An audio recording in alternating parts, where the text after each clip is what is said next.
मोठी आणि चिंताजनक बातमी समोर येते।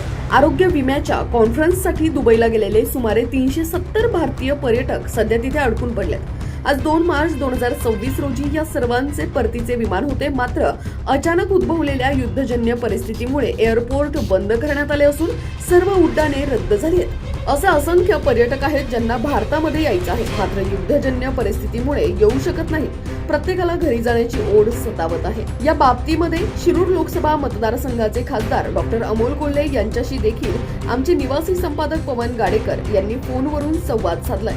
तसेच केंद्रीय मंत्री मुरलीधर मोहोळ यांना देखील विनंती केली आहे। लवकरात लवकर आपण या पर्यटकांना आपल्या मायभूमीमध्ये सुखरूप घेऊन जावं, ही विनंती पर्यटकांच्या वतीने करण्यात येत आहे। पाहूया। नमस्कार, मी पवन गाडेकर।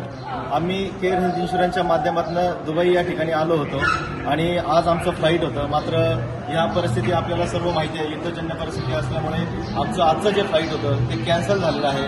मात्र हा आमचा संपूर्ण परिवार जवळपास 370 पेक्षा जास्त आमचा ग्रुप या ठिकाणी दुबईमधील जे हॉटेल आहे हॉलिडे इन या हॉटेलमध्ये आहोत। आमच्यासारखे असंख्य पर्यटक आहेत जे या ठिकाणी आहेत आणि प्रत्येकाला ओढ लागलेली आहे इंडियामध्ये जाण्याची। कारण इंडियामध्ये ज्या न्यूज दाखवल्या जात आहेत त्यानुसार प्रत्येकाच्या घरची लोक अतिशय घाबरलेली आहेत आणि त्यांना प्रत्येकाला वाटतंय की आमचा मुलगा, आमची फॅमिली, आमचा परिवार लवकरात लवकर घरी आला पाहिजे, सुखरूप आला पाहिजे। यासाठी आम्ही प्रयत्न करतोय की लवकरात लवकर या ठिकाणी आम्हाला जायला पाहिजे। हेल्थ इन्शुरन्सच्या माध्यमातून आमची काळजी या ठिकाणी घेतली जाते। सगळ्या पद्धतीने आम्ही व्यवस्थित या ठिकाणी सुखरूप आहोत, मात्र आम्हाला लवकरात लवकर इंडियात जायचंय। आमचे हे असंख्य ग्रुपमधले जे परिवार आहे हा या ठिकाणी आहे। प्रत्येकाची भावना काय आपण जाणून घेणार आहोत। काय वाटतं तुम्हाला, काय सांगाल? नमस्कार, मी कविता अरुण ढवळे, मी पुण्यामधून आहे। तर आम्ही दुबईमध्ये अडकलेलो आहे। जी परिस्थिती आहे त्याच्यामुळे आमच्या घरचे सगळेजण घाबरलेले आहेत। तर इथे आम्ही या हॉटेलमध्ये आहे, तर आमची केअरची सगळी टीम आहे। तसंच आमची केअरची टीम आमची सगळी चांगली काळजी घेत आहे। इथे सगळी व्यवस्था केलेली आहे।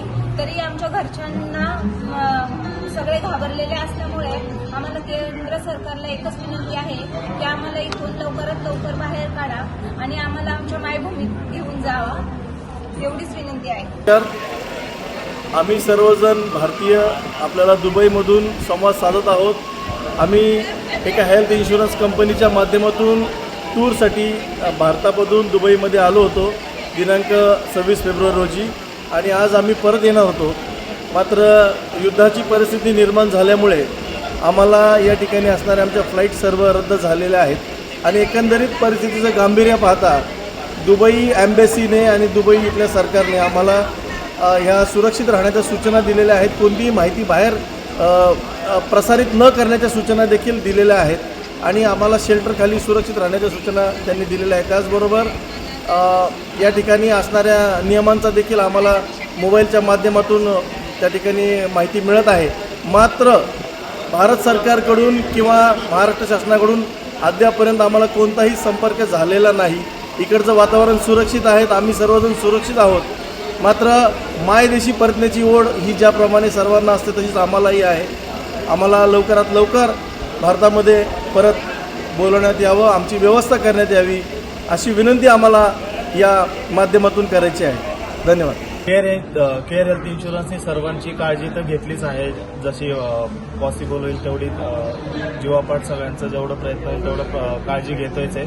पण तरी माझी केंद्रीय मंत्री आणि मुरलीधर मोहोळ यांना विनंती असेल की तुम्ही सर्वोपरी प्रयत्न करून आम्हा सर्वांना तिकडे नेण्याचा प्रयत्न करावा। केअर हेल्थ इन्शुरन्समुळे आम्ही आज इथे खूप सुरक्षित आहोत, पण आम्हाला आमच्या देशामध्ये सुरक्षित नेलं पाहिजे ही माझी केंद्र सरकारला विनंती आहे। ही होती केअर हेल्थ इन्शुरन्सची टीम आणि आता ज्यांनी आपल्याशी संवाद साधला ते केअर हेल्थ इन्शुरन्सचे zonal business head Sandeep Suryavanshi sir होते।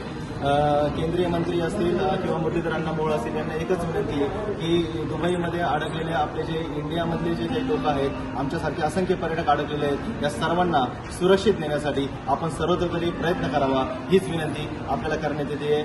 ही आपला आवाजच्या माध्यमातून देखील आम्ही आपणास विनंती करतो।